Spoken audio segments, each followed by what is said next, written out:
추석날 30명 밥상을 차리라던 아들. 그 순간 나는 부엌 수건을 던졌다. 오냐, 네가 다 해라. 그리고 택시에 올라 내 세계로 향했다. 그곳은 200억 펜트하우스였다. 며느리는 날 종 부리듯 했지만 나는 이미 호텔 회장이 되어 있었다.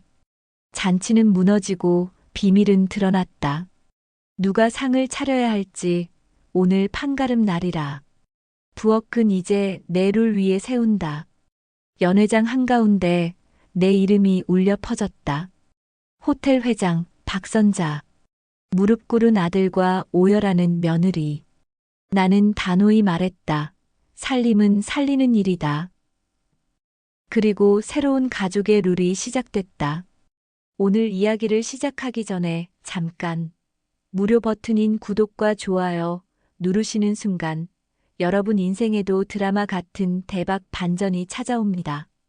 서울 강북의 오래된 다세대 주택. 추석을 하루 앞둔 이른 새벽, 박선자는 부엌에서 마른 전을 태울 준비를 하고 있었습니다. 손때가 묻어 윤이 나는 녹그릇들을 하나씩 꺼내며 선자는 어린 시절을 떠올렸습니다. 연탄 냄새가 배어있던 그 시절, 골목 끝 시장 떡집에서 사오던 송편의 달콤한 기억이 마음 한구석에서 피어올랐죠. 새벽 공기는 차가웠지만 부엌은 이미 따뜻했습니다. 가스레인지 위에 올린 팬에서 기름이 보글보글 끓고 있었고 선자는 능숙한 손놀림으로 호박전 반죽을 적고 있었습니다. 그 모습은 마치 수십 년간 반복해온 의식과도 같았죠. 명절이 되면 의뢰해야 하는 당연한 일처럼 여겨졌던 모든 것들. 추석이면 엄마는 꼭 새벽에 일어났지. 선자는 속으로 생각했습니다. 돌아가신 어머니의 모습이 떠올랐습니다. 어머니도 이렇게 새벽부터 일어나 온 가족을 위해 음식을 준비하셨죠. 그때 어린 선자는 어머니 곁에서 심부름을 하며 부엌길을 하나씩 배워나갔습니다. 난 그때부터 부엌을 배웠다. 선자의 입가에 잠시 미소가 스쳤습니다. 하지만 곧 그 미소는 사라졌죠. 내 며느리도. 아니, 그만 생각하자. 며느리 지연의 얼굴이 떠올랐지만 선자는 애써 그 생각을 떨쳐냈습니다. 부엌 창가에는 오래된 화분들이 놓여 있었습니다. 고무나무, 스킨답서스, 그리고 작은 허브들. 선자가 정성스럽게 키워온 식물들이었죠. 아침 햇살을 받은 잎사귀들이 반짝이고 있었습니다. 이 작은 초록빛들은 선자에게 위로가 되어주곤 했습니다. 그때 핸드폰에서 카카오톡 알림음이 울렸습니다. 아들 민수에게서 온 메시지였죠. 화면을 확인한 선자의 얼굴이 순간 굳어졌습니다. 엄마, 내일 처가 쪽 식구들 30명이 우리 집으로 와. 엄마가 음식 좀 해줘. 선자는 메시지를 다시 한번 읽어보았습니다. 30명을.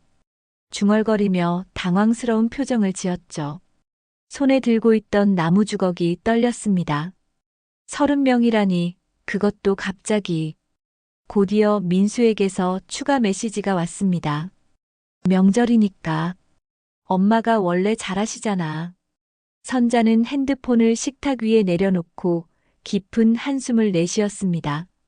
잘하시잖아. 그 말이 가슴에 무겁게 눌러 앉았습니다.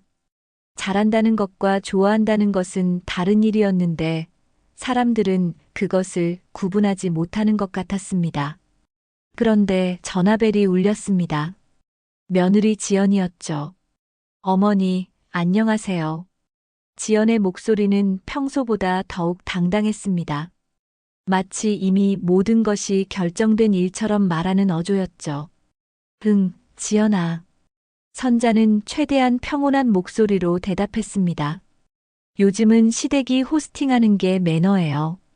어머니도 가족이면 같이 움직여야죠. 지연은 거침없이 말을 이어갔습니다. 친정 어머니께서도 오시는데 시댁에서 제대로 대접해드려야 체면이 서죠. 선자는 전화를 받고 있는 동안 부엌을 둘러보았습니다. 오래된 양은 대야가 눈에 들어왔죠. 그 대야는 선자가 신혼 때부터 사용해온 것으로 온갖 명절 음식을 담아내던 추억이 서려 있었습니다. 하지만 지금 그 대야는 왠지 초라해 보였습니다. 어머니가 음식 솜씨가 좋으시니까 부탁드려요. 지연의 말이 계속 이어졌습니다. 갈비찜도 해주시고 잡채도 만드시고 그리고 전도 여러 가지로 부탁드려요. 고구마전, 호박전, 동태전까지. 선자는 말없이 듣고 있었습니다. 지연의 주문은 끝날 줄 몰랐습니다.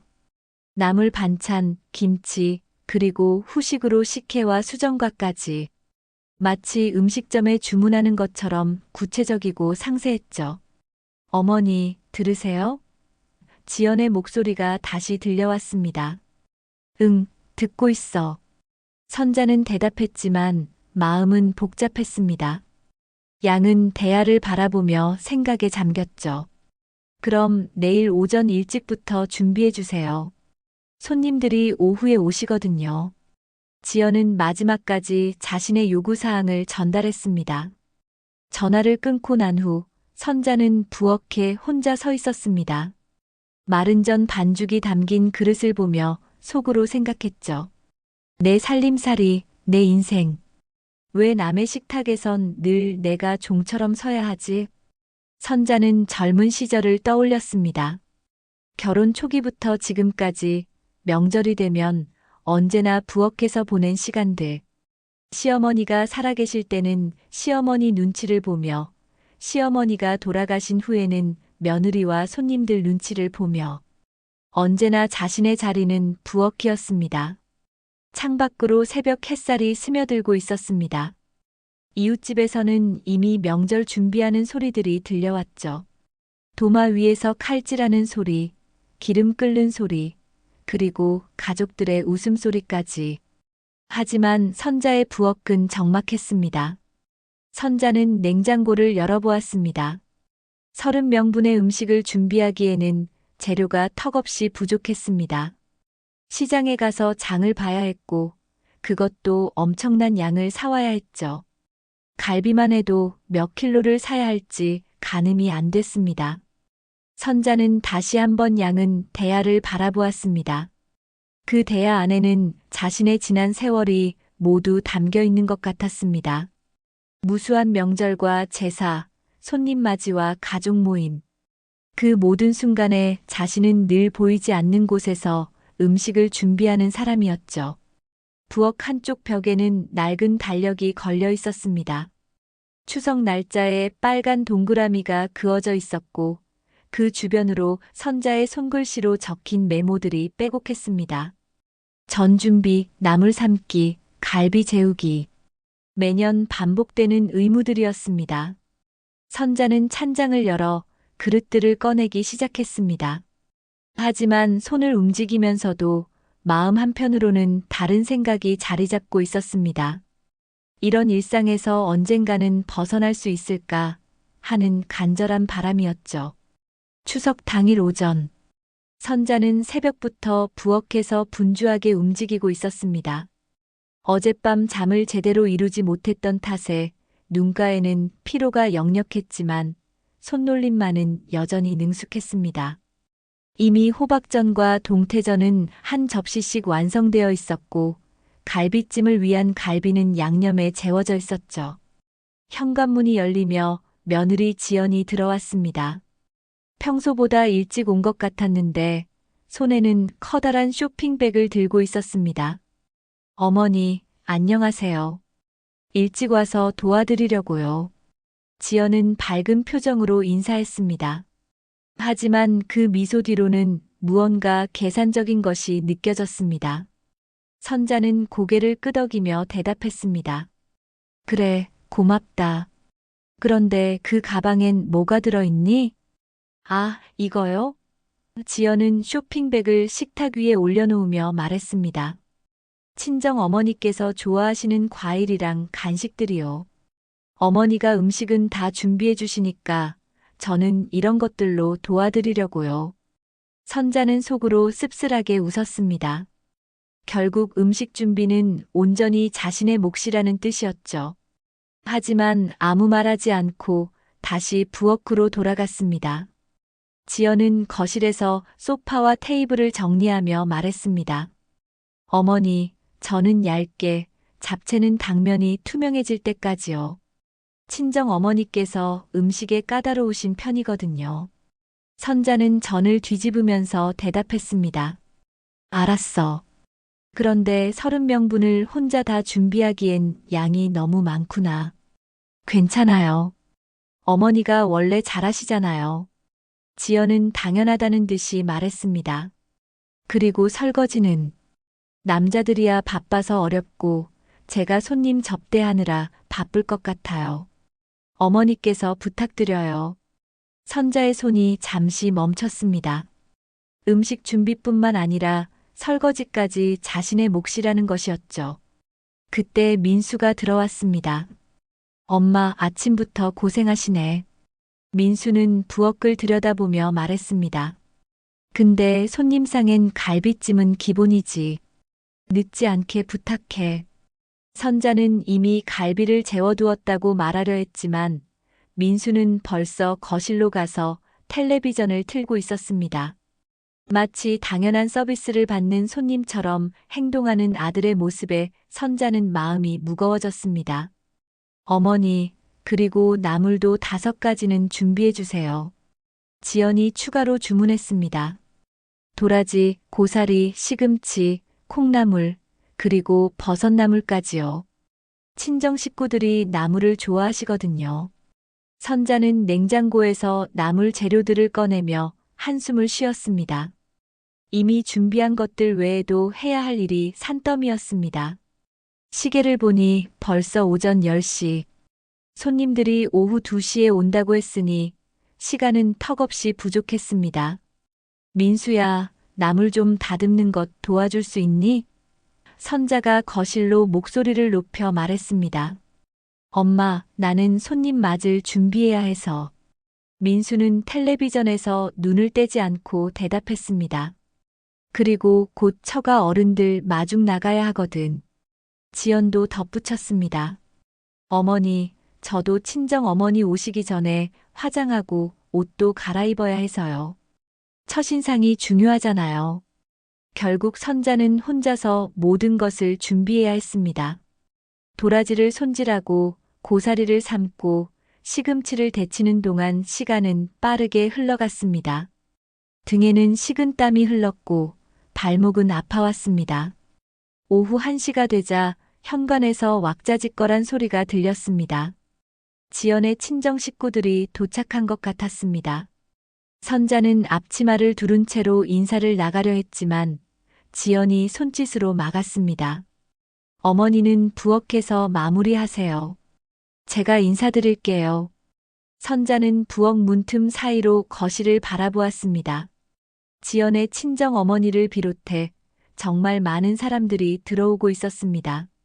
아이들의 웃음소리, 어른들의 대화 소리가 집안을 가득 채웠습니다. 우와, 집이 정말 크네요. 누군가가 감탄하는 소리가 들렸습니다. 시댁에서 이렇게 준비해 주시다니 정말 감사해요. 지연의 친정 어머니 목소리였습니다. 하지만 선자는 그 찬사가 온전히 자신에게 향한 것이 아니라는 걸 알고 있었습니다.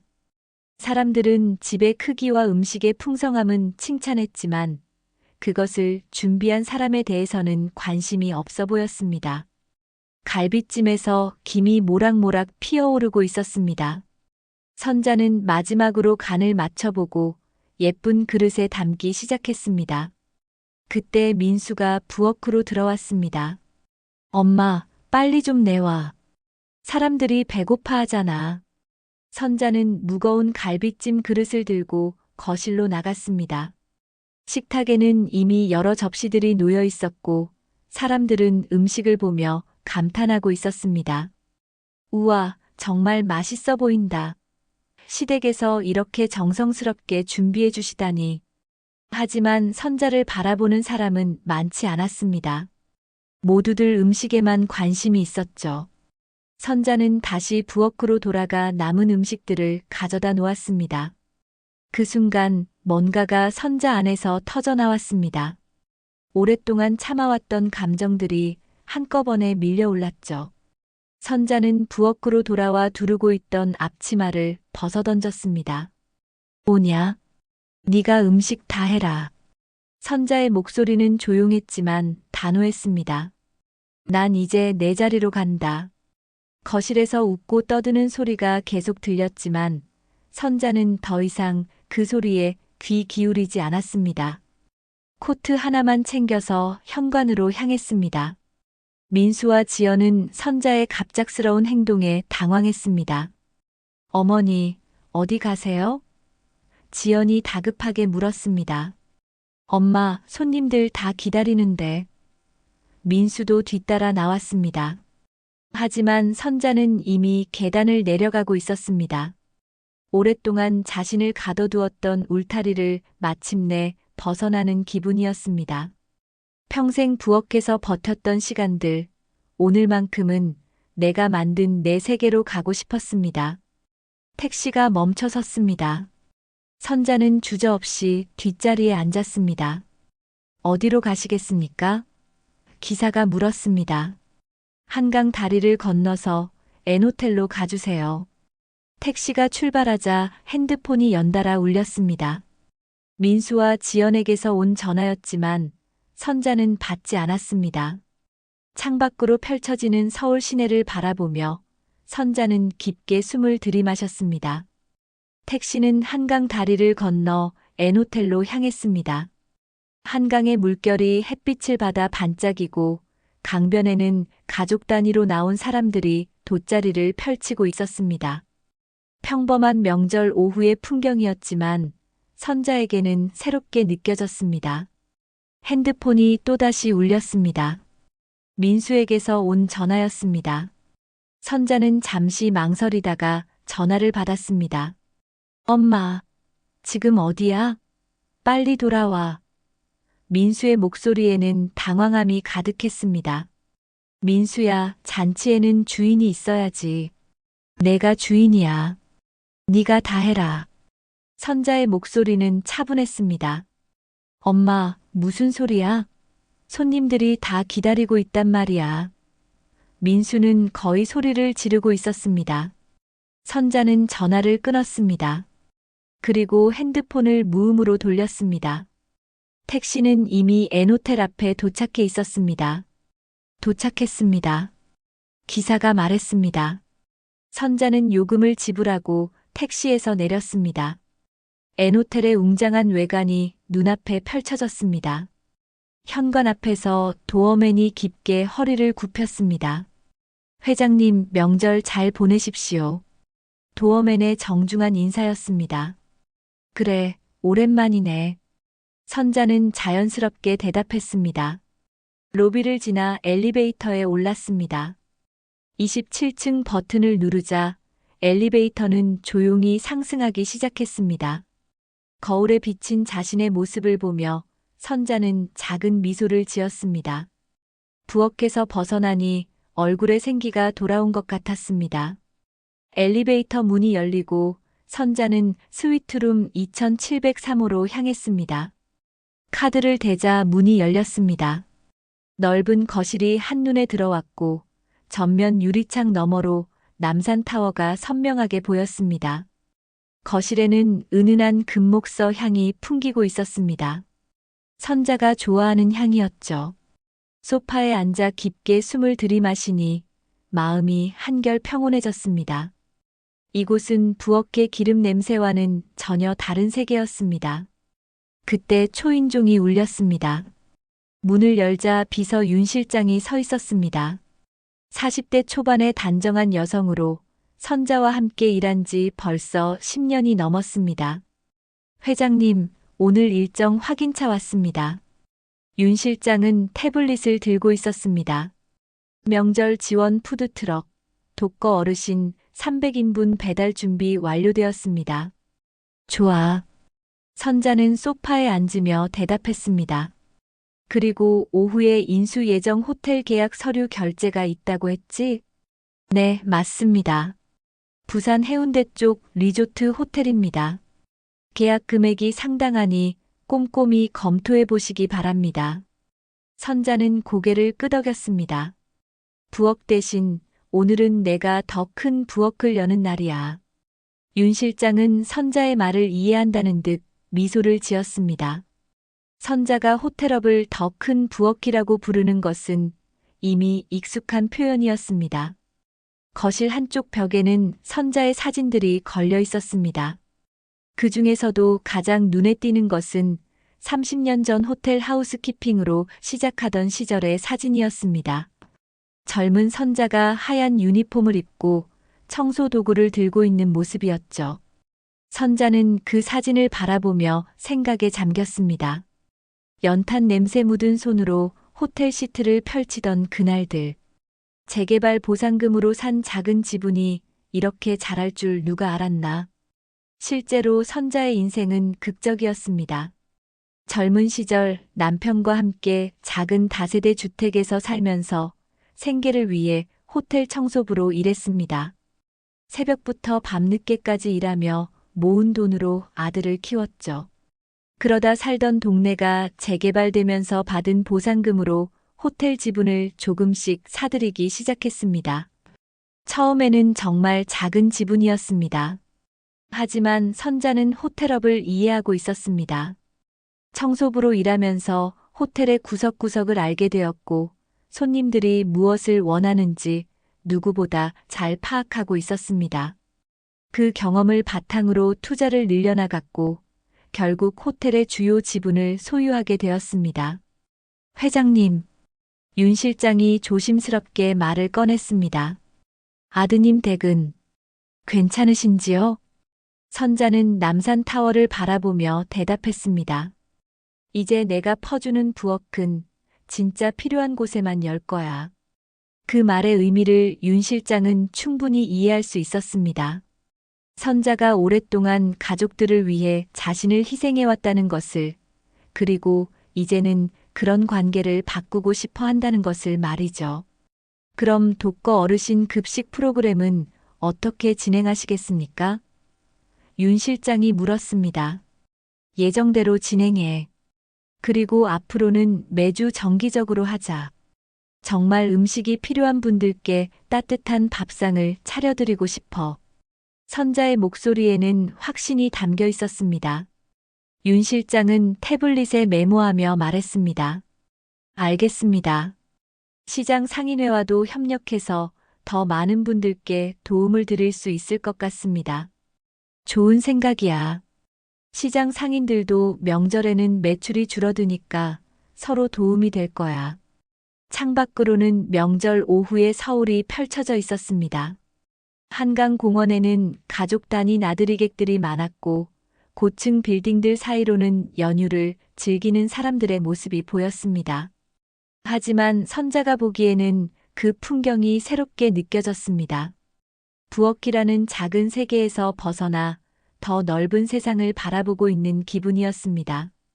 핸드폰이 다시 울렸지만 선자는 확인하지 않았습니다. 지금 이 순간 자신에게 집중하고 싶었습니다. 오랫동안 남들을 위해 살아왔으니 이제는 자신을 위한 시간을 가져도 될 것 같았습니다. 회장님, 오늘 저녁 식사는 어떻게 하시겠습니까? 윤 실장이 물었습니다. 조용히 혼자 먹고 싶어. 룸서비스로 간단하게 부탁해. 알겠습니다. 회장님이 좋아하시는 메뉴로 준비하겠습니다. 선자는 소파에 깊숙이 몸을 맡겼습니다. 이렇게 편안한 기분을 느낀 것이 언제였는지 기억이 나지 않았습니다. 항상 누군가를 위해 무언가를 준비하고 뒤처리하고 신경 쓰느라 바빴는데 이제야 온전히 자신만을 위한 시간을 갖게 된 것 같았습니다. 오후 3시, 민순의 집은 그야말로 전쟁터였습니다. 30명의 손님들이 거실과 방 곳곳에 앉아 있었지만 정작 차려야 할 음식은 절반도 준비되지 않은 상태였습니다. 선자가 미리 해둔 전 몇 접시와 반찬 몇 가지만이 식탁에 놓여 있을 뿐이었죠. 지연은 부엌에서 당황한 채로 핸드폰을 붙들고 있었습니다. 배달 음식을 주문하려 했지만 명절이라 대부분의 음식점이 문을 닫았거나 주문이 밀려 있었습니다. 여보세요? 갈비찜 30인분 가능하세요? 지연의 목소리는 절망적이었습니다. 네. 오늘은 안 된다고요? 그럼 다른 음식점 좀 소개해 주세요. 한편 거실에서는 지연의 친정 식구들이 웅성거리기 시작했습니다. 배가 고픈 아이들은 칭얼거렸고 어른들은 시계를 자주 들여다보며 불편한 기색을 드러내고 있었습니다. 언제 음식이 나오는 거야? 지연의 작은아버지가 민수에게 물었습니다. 민수는 식은땀을 흘리며 대답했습니다. 곧, 곧 준비될 거예요. 어머니가 잠시 외출하셔서 그때 부엌에서 타는 냄새가 났습니다. 지연이 급하게 만들려던 잡채가 팬에서 타고 있었던 것입니다. 연기가 피어오르자 화재 경보기가 삐 소리를 내며 울렸습니다. 아, 이게 뭐야? 지연이 소리쳤습니다. 급하게 가스레인지를 끄고 창문을 열었지만 이미 잡채는 새까맣게 탔습니다. 전기 압력밥솥도 문제였습니다. 평소 사용량보다 훨씬 많은 밥을 지으려다 보니 과열로 자동 차단되어 버린 것입니다. 밥솥에서는 이상한 냄새가 나고 있었습니다. 지연아, 밥이라도 제대로 해야 하는 거 아니야? 민수가 조급하게 말했습니다. 제가 어떻게 해요? 어머니가 갑자기 나가버리셔서. 지연도 울음이 섞인 목소리로 대답했습니다. 그 순간 인터폰이 울렸습니다. 아래층에서 올라온 것 같았습니다. 민수가 나가보니 아래층 주민이었습니다. 죄송한데 위에서 너무 시끄럽고 냄새도 나는데 괜찮으신가요? 이웃 주민의 얼굴에는 짜증이 역력했습니다. 아이가 낮잠을 자려는데 계속 왁자지껄해서요. 민수는 고개를 숙이며 사과했습니다. 죄송합니다. 명절이라 친척들이 모여서 조금만 참아주세요. 명절이라고 해도 한도가 있죠. 민원 넣을까 생각 중이에요. 이웃은 불쾌한 표정으로 돌아갔습니다. 거실로 돌아온 민수의 얼굴은 창백했습니다. 지연의 친정 어머니가 혀를 차며 말했습니다. 시댁이 이 정도로 기본이 안 돼? 우리 딸 시집 잘못 보낸 것 같네. 다른 친척들도 수군거리기 시작했습니다. 요즘 시댁들이 다 이런가? 우리 때는 시어머니가 직접 챙겨주셨는데. 민수는 다시 선자에게 전화를 걸었습니다. 이번에는 간절한 목소리로 애원했습니다. 엄마, 지금이라도 와. 사람들 다 기다려. 전화 너머로 웃음소리와 대화 소리가 들렸습니다. 제발 좀 도와줘. 하지만 선자의 목소리는 단호했습니다. 민수야, 잔치엔 주인이 있어야지. 내가 주인이야. 네가 다 해라. 엄마, 나는 요리를 못해. 어떻게 하라는 거야? 민수의 목소리는 거의 울음 섞인 소리였습니다. 배우면 돼. 나도 처음엔 다 배워서 한 거야. 선자는 전화를 끊어버렸습니다. 한편 N호텔에서는 선자가 지휘하는 명절 무료급식이 한창 진행되고 있었습니다. 호텔의 조리팀이 정성스럽게 준비한 따뜻한 음식들이 독거 어르신들께 전달되고 있었습니다. 갈비찜, 잡채, 각종 나물과 전까지 정말 푸짐한 한상이었습니다. 이 모습을 본 한 시민이 소셜미디어에 올렸습니다. N호텔 회장님이 명절에 독거 어르신들께 무료 급식을 제공하고 계시네요. 정말 따뜻한 마음이십니다. 곧 이 게시물은 빠르게 퍼져나갔습니다. 호텔 회장, 명절 무료 급식이라는 제목으로 실시간 검색어에까지 올랐습니다. 사람들은 댓글로 감동을 표현했습니다. 진짜 어른이 따로 있네요. 이런 분이 진짜 부자시죠. 어르신들 표정 보세요. 얼마나 고마워 하시는지. 민수네 집으로 돌아가 보겠습니다. 지연의 사촌이 스마트폰을 보며 비웃듯 말했습니다. 야, 이거 봐. N호텔에서 무료 급식한다네. 그래도 우리 잔치보단 못하겠지? 그 말에 거실이 순간 조용해졌습니다. 모두들 스마트폰으로 그 기사를 확인하기 시작했습니다. 화면에는 정성스럽게 차려진 한 상과 함께 미소 짓고 계신 어르신들의 모습이 담겨 있었습니다. 이거, 우리가 지금 먹으려던 것보다 훨씬 풍성한데?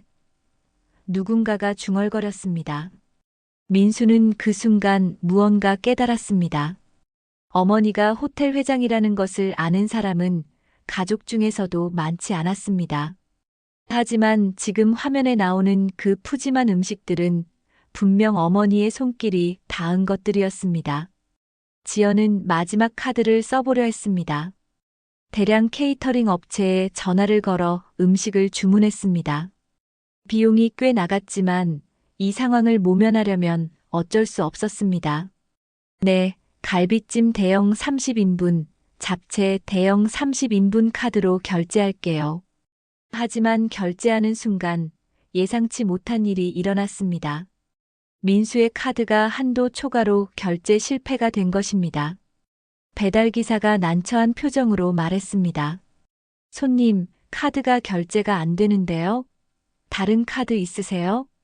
민수는 당황해서 다른 카드들을 꺼냈지만 모두 비슷한 상황이었습니다. 평소 어머니가 생활비를 지원해 주시는 바람에 정확한 수입과 지출을 파악하지 못했던 것입니다. 죄송합니다. 결제가 안 되면 음식을 가져갈 수밖에 없어요. 배달기사는 미안한 표정을 지으며 음식들을 다시 포장했습니다. 거실에 있던 모든 사람들이 이 광경을 지켜보고 있었습니다. 지연의 친정 식구들의 표정은 점점 차갑게 변해갔습니다. 특히 지연의 어머니는 실망스럽다는 듯 고개를 저었습니다. 민수의 자존심이 완전히 무너지는 순간이었습니다. 어머니가 늘 메워주던 빈칸이 이렇게 컸나. 민수는 속으로 생각했습니다. 지금까지 당연하게 여겨왔던 어머니의 뒷바라지가 얼마나 큰 것이었는지 절실히 깨닫게 되었습니다. 저녁 7시, 민수네 집에서 마지막 손님이 떠나고 나자 거실은 마치 태풍이 지나간 듯 엉망이었습니다. 빈 그릇들과 컵들이 곳곳에 흩어져 있었고 아이들이 흘린 음식 찌꺼기들이 바닥에 널려 있었습니다. 결국 편의점에서 급히 사온 김밥과 컵라면으로 때운 점심이었지만 그마저도 모자라서 많은 손님들이 배고픈 채로 돌아갔습니다. 지연은 소파에 주저앉아 눈물을 흘리고 있었습니다. 친정 엄마마가 떠나면서 남긴 말이 아직도 귓가에 맴돌았습니다. 다음엔 우리 집에서 하자. 이런 창피한 일은 2번 다시. 민수 역시 심각한 표정으로 거실을 바라보고 있었습니다. 평생 어머니가 해주시던 일들이 얼마나 대단한 것이었는지 이제야 깨달았습니다. 단순히 음식을 만드는 것이 아니라 모든 사람을 배려하고 챙기는 일이었다는 것을 말이죠. 그때 지연의 친정 엄마가 다시 찾아왔습니다. 하지만 이번에는 혼자가 아니었습니다. 손에는 커다란 가방을 들고 있었고 표정이 심상치 않았습니다. 지연아, 엄마가 왔다. 현관문을 열고 들어선 지연의 어머니는 주변을 둘러보며 혀를 찼습니다. 이 꼴이 뭐니? 아직도 정리 안 했어? 어머니, 왜 또 오셨어요? 지연이 놀라며 물었습니다. 내가 가만히 있을 수 있겠니? 우리 딸이 이런 집에서 살고 있는데. 지연의 어머니는 가방을 식탁 위에 올려놓았습니다. 시어머니는 어디 갔고? 그게. 지연은 말을 잇지 못했습니다. 지연의 엄마는 집 안을 돌아다니며 이것저것 살펴보기 시작했습니다. 마치 집의 가치를 평가하는 것처럼 보였습니다. 그러다 선자의 방 앞에서 멈춰 섰습니다. 여기가 시어머니 방이지? 물어보지도 않고 문을 열고 들어갔습니다. 어머니, 그러시면 안 돼요. 민수가 급하게 말했지만 지연의 엄마는 이미 방 안으로 들어가 있었습니다. 방 안에는 선자의 개인적인 물건들이 정리되어 있었습니다. 오래된 사진들, 책들, 그리고 서랍 안에는 중요한 서류들이 보관되어 있었습니다. 지연의 어머니는 서랍을 하나씩 열어보며 뭔가를 찾고 있는 것 같았습니다. 어머니, 지금 뭐 하시는 거예요? 민수의 목소리에는 당황함이 역력했습니다. 아, 이거네. 지연의 엄마가 서류 뭉치를 꺼내며 소리쳤습니다. 등기부등본과 각종 증명 서류들이었습니다. 지연의 엄마는 등기부등본을 자세히 들여다보며 중얼거렸습니다. 이걸로 담보대출이면 우리 잔치 비용은 메꿀 수 있겠지. 집값이 꽤 나가네. 엄마, 그게 뭔 말씀이세요? 지연이 불안한 목소리로 물었습니다. 오늘 우리가 창피당한 것, 그냥 넘어갈 수 없다. 시댁에서 제대로 대접 못 해줬으니 우리가 다시 제대로 된 잔치를 해야지. 지연의 엄마만은 서류들을 가방에 넣으며 말했습니다. 그런데 그걸 왜 우리 집 서류로 뭘 하시려는 거예요? 민수가 다급하게 물었습니다. 며느리 집안 어른이 쓰겠다는데 뭐 어때서? 가족끼리 뭘 따지고 그래. 지연의 엄마는 당연하다는 듯이 대답했습니다. 시어머니가 없으니까 내가 대신 처리하는 거야. 그 순간 현관문이 열리는 소리가 들렸습니다. 선자가 돌아온 것입니다. 뒤따라 정장을 입은 윤 실장과 또 다른 남성이 함께 들어왔습니다. 남의 집 문서에 손 떼는 건 절도입니다. 선자의 목소리는 차갑고 단호했습니다. 지연의 엄마는 깜짝 놀라며 뒤돌아보았습니다. 아, 시어머니 오셨네요. 제가 좀 정리하고 있었어요. 정리가 아니라 훔치고 있었죠. 선자는 지연의 엄마에게서 가방을 가져왔습니다. 여긴 내 집입니다. 그리고 그 서류들은 내 개인 재산에 관한 것들입니다. 며느리 집안 어른이 쓰겠다는데 뭐 어때서? 지연의 엄마는 여전히 당당했습니다. 시댁에서 오늘 우리를 창피 주게 했으니 보상을 받을 권리가 있어요. 그때 선자와 함께 온 남성이 앞으로 나섰습니다. 변호사였습니다. 사문서 위조 미수, 주거침입, 그리고 절도 미수까지 해당됩니다. 변호사는 냉정하게 말했습니다. 지금 이 자리에서 고소장 접수 가능합니다. 지연의 엄마의 얼굴이 순간 창백해졌습니다. 고소라니, 그게 무슨. 민수와 지연이 우왕좌왕하며 거실로 뛰어들어왔습니다. 상황이 심각해진 것을 깨달은 지연이 소리쳤습니다. 어머니가 이렇게까지 하실 줄은 저희가 몰랐어요. 몰랐다고 해서 용서될 일이 아니다. 선자는 지연을 바라보며 말했습니다. 나는 평생 내 밥상에 내 시간을 내어주었다. 그런데 내 어머니는 내 인생을 내놓으라 하네. 변호사가 휴대폰을 꺼내며 말했습니다. 경찰에 신고하시겠습니까? 잠깐만요. 민수가 급하게 손을 들었습니다. 엄마, 제발. 이웃들까지 다 알게 되면 안 돼요. 선자는 아들을 바라보았습니다. 민수의 얼굴에는 진정한 후회와 부끄러움이 드러나 있었습니다. 오늘 하루 종일 겪었던 일들이 그를 변화시킨 것 같았습니다. 민수는 어둡게 고개를 떨구며 속으로 생각했습니다. 내가 만든 잔치에 어머니의 삶을 담보로 얹으려 했다. 지금까지 자신이 얼마나 이기적이었는지, 어머니의 희생을 당연하게 여겨왔는지 깨닫게 되었습니다. 어머니. 민수가 무릎을 꿇으려 하자 선자가 손을 들어 막았습니다. 일어서. 무릎 꿇는다고 해결될 문제가 아니야. 선자의 목소리는 여전히 단단했습니다. 지연의 엄는 여전히 불복하려 했습니다. 우린 사돈인데 이렇게까지 하실 건가요? 사돈이면 예의부터 배우세요. 선자는 냉정하게 대답했습니다. 남의 집에 와서 주인의 개인 서류를 훔치려 하고 그걸 당연한 권리라고 말하시는 분과는 사돈 관계를 유지하기 어렵겠네요. 윤 실장이 조용히 선자에게 속삭였습니다. 회장님, 어떻게 처리하시겠습니까? 선자는 잠시 생각에 잠겼습니다. 법적으로 처리할 수도 있었지만 그것보다 더 중요한 것이 있었습니다. 바로 진정한 변화였습니다. 좋습니다. 선자는 마침내 입을 열었습니다. 하지만 조건이 있습니다. 모든 사람이 선자의 다음 말을 기다렸습니다.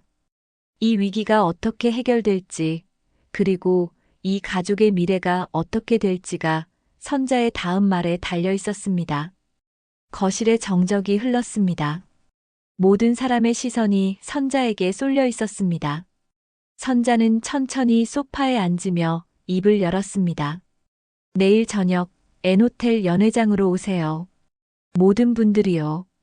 선자의 목소리는 차분했지만 권위가 있었습니다. 내 사돈돈도 지연이도 그리고 오늘 오셨던 모든 분들까지. 지연의 엄마가 당황한 표정으로 물었습니다. 갑자기 호텔이라니 그게 무슨. 모든 걸 차려놓겠습니다.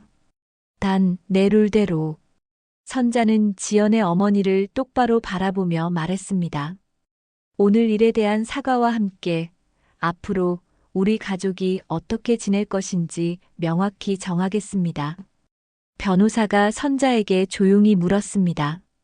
그럼 오늘 일은? 내일 저녁까지 기다려주겠습니다. 하지만 그때까지 진심 어린 사과가 없다면 법적 조치를 취하겠습니다. 선자의 말에는 협상의 여지가 없었습니다. 민수가 조심스럽게 물었습니다. 엄마, N호텔이라니. 거기서 연회장을 빌리면 비용이 엄청날 텐데. 선자는 아들을 보며 작은 미소를 지었습니다. 걱정 마. 내가 처리할게. 지연은 여전히 상황을 이해하지 못하고 있었습니다. 어머니, 호텔 연회장이라니. 우리가 그런 곳에서 식사할 처지가. 지연아. 선자가 며느리를 불렀습니다. 내일 저녁 7시까지 오세요. 정장 차림으로 말이에요. 윤 실장이 선자에게 다가와 속삭였습니다. 회장님, 내일 연회장 예약은 어떻게? 우리 호텔 연회장 중에서 가장 큰 곳으로 준비해 주세요. 그리고 최고의 요리팀에게 전통 한정식 코스를 부탁하세요. 선자는 자연스럽게 지시했습니다. 그 말을 들은 민수와 지연은 눈이 휘둥그레졌습니다. 우리 호텔이라는 말이 무엇을 의미하는지 이해하기 시작했습니다. 지연의 엄마도 뭔가 이상함을 느꼈지만 아직 정확히 파악하지는 못했습니다. 사돈, 그런 비싼 곳에서 굳이. 비용은 제가 처리합니다. 선자는 단호하게 말했습니다. 대신 모든 분이 참석하셔야 합니다. 오늘 오셨던 30분 모두 말이에요. 변호사가 명함을 꺼내며 지연의 어머니에게 건넸습니다. 혹시 내일까지 결정하지 못하시겠다면 이 번호로 연락하세요. 법적 절차는 언제든 진행할 수 있습니다. 지연의 어머니는 명함을 받아들며 떨리는 손으로 선자를 바라보았습니다. 이제야 상황의 심각성을 깨닫기 시작했습니다. 선자는 일어나며 말했습니다. 그럼 내일 뵙겠습니다. 윤 실장 갑시다. 네, 회장님. 윤 실장이 대답하며 서류 가방을 챙겼습니다. 현관으로 향하는 선자의 뒤를 민수가 따라왔습니다. 엄마, 잠깐만. 선자가 뒤돌아보자 민수는 할 말을 찾지 못했습니다. 오늘 하루 종일 겪은 일들이 그를 혼란스럽게 만들었습니다. 민수야. 선자가 아들의 어깨에 손을 올렸습니다. 내일 저녁에 모든 걸 정리하자. 그리고 앞으로 우리가 어떻게 살아갈지도. 민수는 고개를 끄덕였습니다. 어머니의 눈빛에서 평소에는 보지 못했던 강인함을 느꼈습니다. 선자가 떠난 후 집안은 다시 조용해졌습니다. 지연은 소파에 앉아 멍하니 천장을 바라보고 있었습니다. 지연의 어머니는 변호사의 명함을 계속 들여다보며 불안해하고 있었습니다. 지연아, 시어머니가 뭐 하시는 분이길래 이런 변호사까지 대동하고 다니는 거야? 지연의 어머니가 물었습니다. 잘 모르겠어요. 평소에 그냥 일반적인 시어머니신 줄 알았는데. 지연도 당황스러워했습니다. 호텔 연회장을 빌린다고 하시니 민수는 창가에 서서 밖을 바라보고 있었습니다.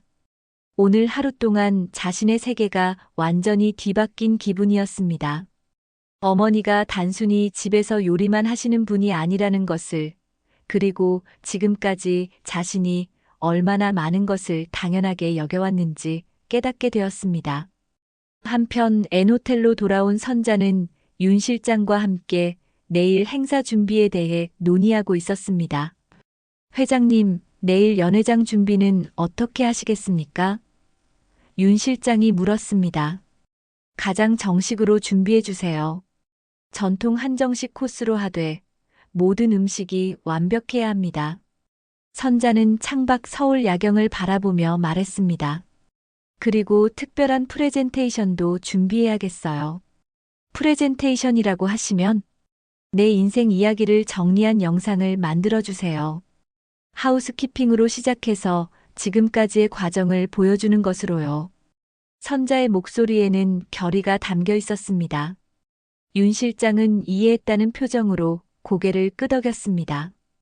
회장님의 성공 스토리를 보여드리는 것이군요.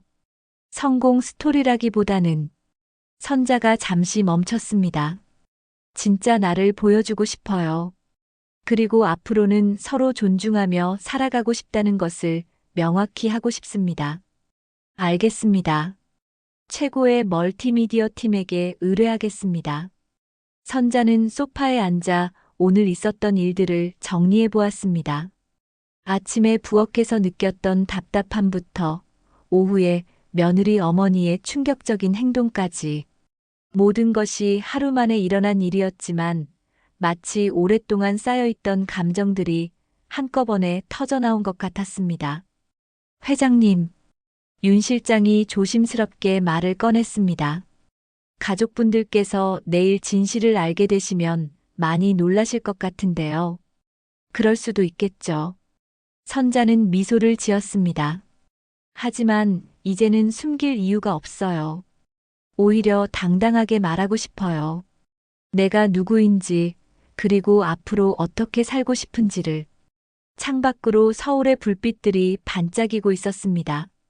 한강을 따라 늘어선 고층 빌딩들, 그리고 그 사이사이로 보이는 작은 집들까지. 선자는 그 풍경을 바라보며 내일을 준비했습니다. 모든 것이 변하게 될 중요한 하루를 말입니다. 다음 날 저녁 7시, N호텔 그랜드 연회장 앞에는 어제 민순의 집에서 만났던 사람들이 하나둘 모여들고 있었습니다. 모두들 정장 차림으로 옷을 차려입었지만 표정은 어색하고 긴장된 모습이었습니다. 지연의 친정 식구들은 호텔의 화려한 로비를 둘러보며 감탄하고 있었습니다.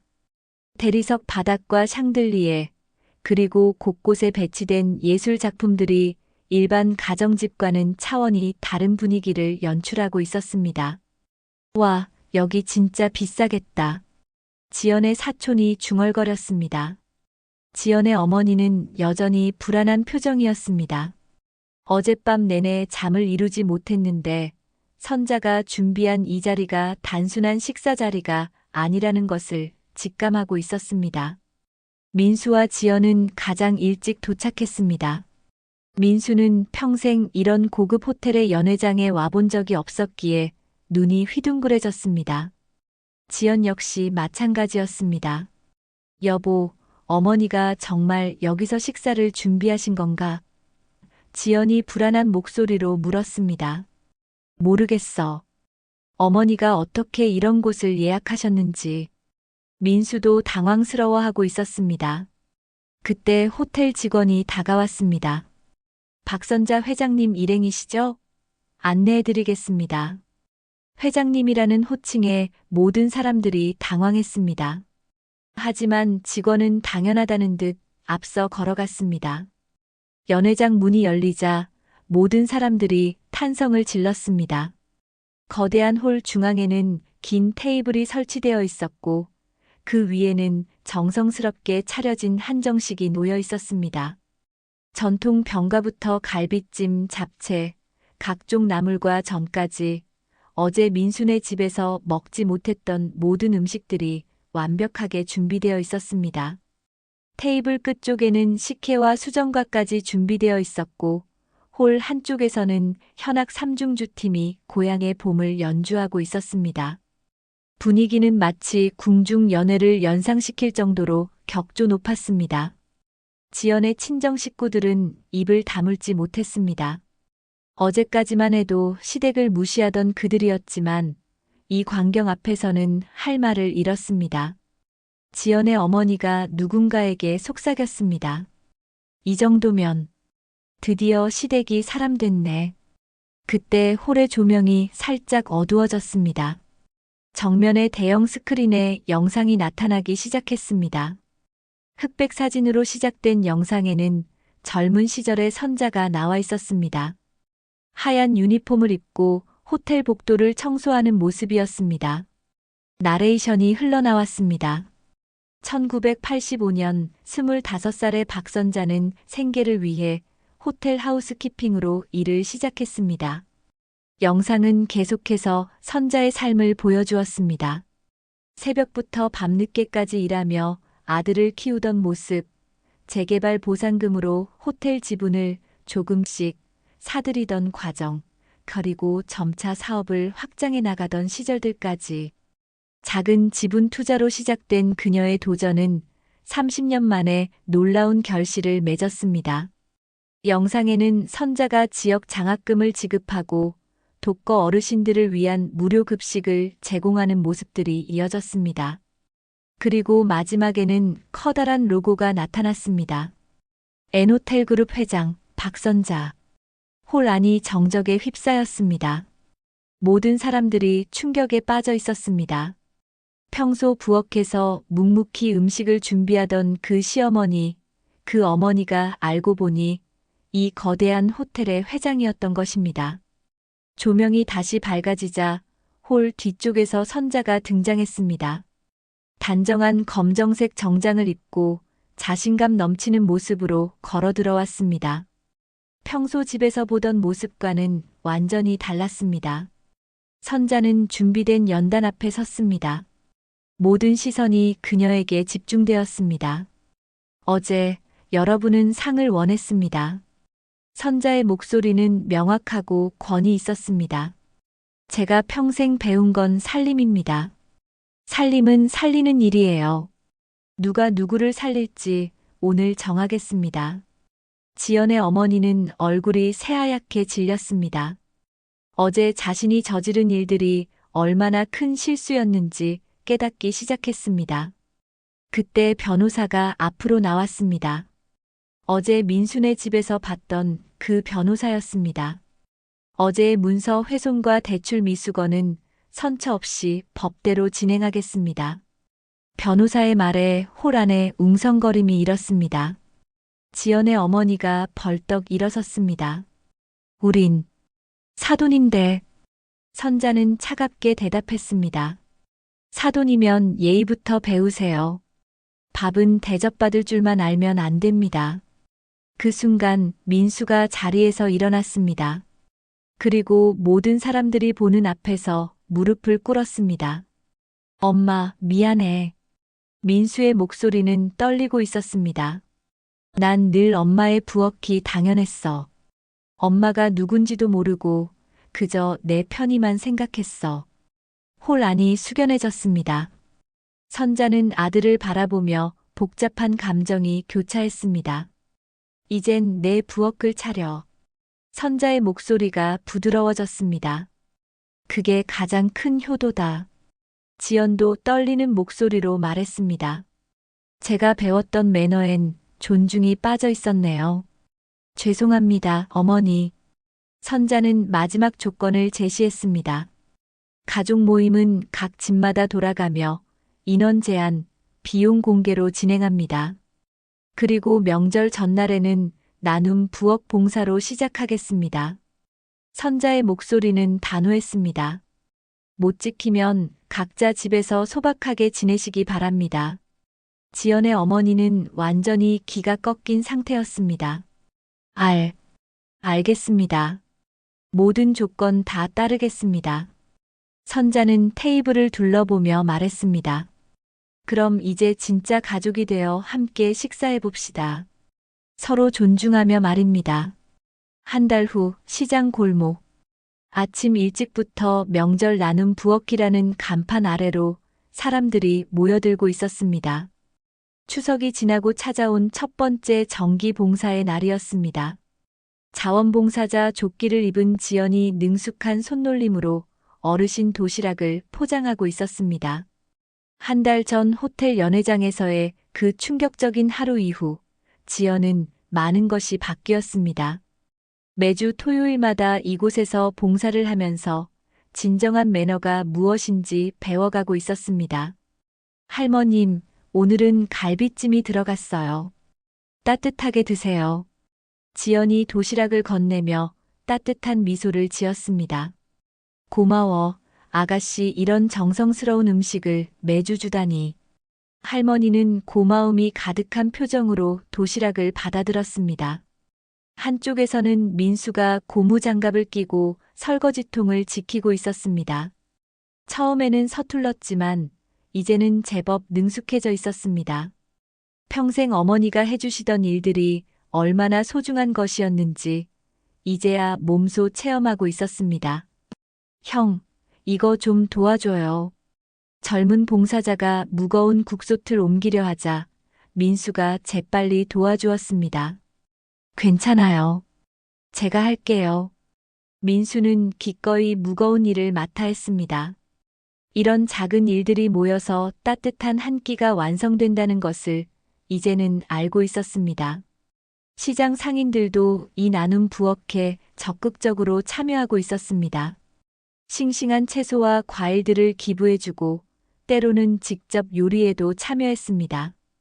이번 주는 배추가 조이 들어왔는데 김치 담그면 딱 좋을 것 같네요. 채소 가게 아주머니가 싱싱한 배추를 가져오며 말했습니다. 감사합니다. 어르신들이 정말 좋아하실 거예요. 자원봉사 팀장이 고마워하며 배추를 받았습니다. 이 모든 풍경을 지켜보던 선자는 마음이 따뜻해졌습니다. 밥상은 권력도 희생도 아니라 관계다. 그릇을 나누면 마음이 산다. 선자는 속으로 생각했습니다. 지난 한 달 동안 많은 변화가 있었습니다. 지연의 어머니는 진심으로 사과를 했고 법적 문제는 원만히 해결되었습니다. 더 중요한 것은 가족들 사이의 관계가 완전히 달라졌다는 점이었습니다. 이제 가족 모임은 정말로 각 집을 돌아가며 하고 있었습니다. 지난주에는 지연의 친정에서 모임을 가졌는데 지연의 어머니가 직접 음식을 준비했습니다. 물론 선자만큼 완벽하지는 않았지만 정성만큼은 누구보다 진심이었습니다. 시어머니, 이 나물 무침 어때요? 처음 만들어 본 건데. 지연의 어머니는 조심스럽게 물었었습니다. 정말 맛있어요. 마음이 느껴져요. 선자는 진심으로 칭찬했습니다. 맛보다는 그 정성과 노력이 더욱 소중했습니다. 오후가 되자 선자는 N호텔 스위트룸 2703호로 돌아왔습니다. 창가에 앉아 따뜻한 식혜를 마시며 한강을 바라보았습니다. 강물은 여전히 흐르고 있었고 강변에는 평화로운 일상의 풍경이 펼쳐져 있었습니다. 윤 실장이 조심스럽게 들어왔습니다.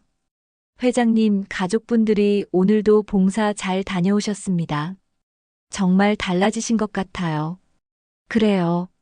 다들 진짜 변했어요. 선자는 미소를 지으며 대답했습니다. 이제는 각자가 주인이 되어서 책임을 지고 있어요. 실제로 민수는 이제 집안일을 스스로 챙기고 있었습니다. 요리는 아직 서툴지만 매주 한 가지씩 새로운 요리에 도전하고 있었습니다.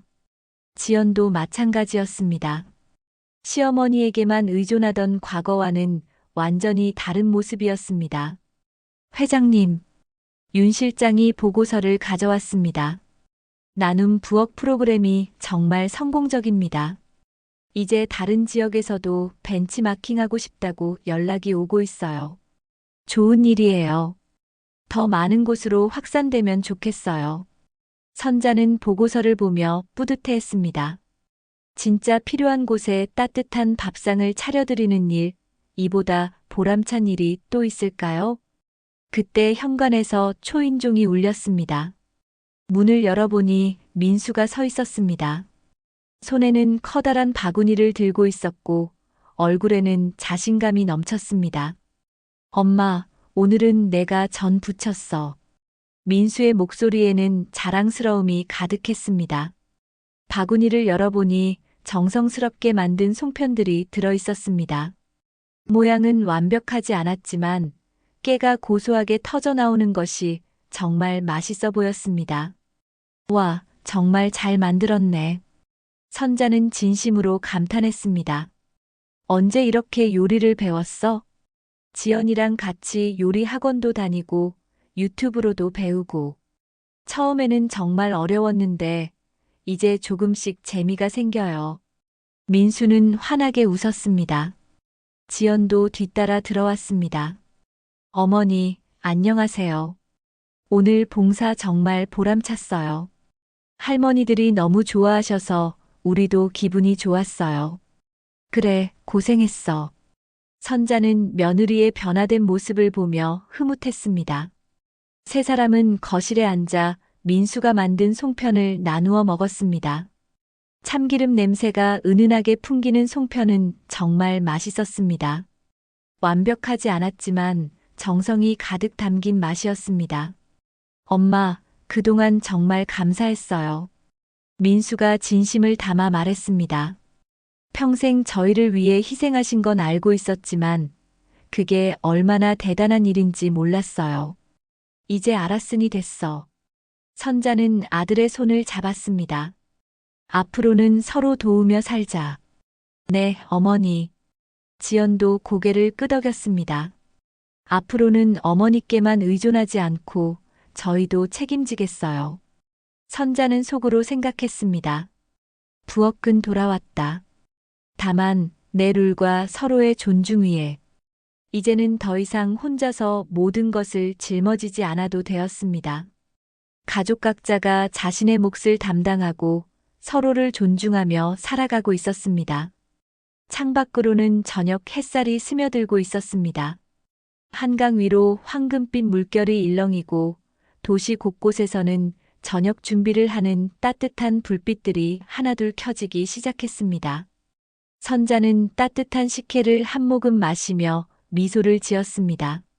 진정한 가족의 의미를, 그리고 진정한 살림의 의미를 이제야 온 가족이 함께 깨달았습니다. 살림은 살리는 일. 나의 상에서 나의 사람들과 함께 나누는 따뜻한 마음이야말로 가장 소중한 것이었습니다. 오늘의 이야기가 당신의 마음 한켠에 머물렀다면 구독과 좋아요로 마음을 전해주세요.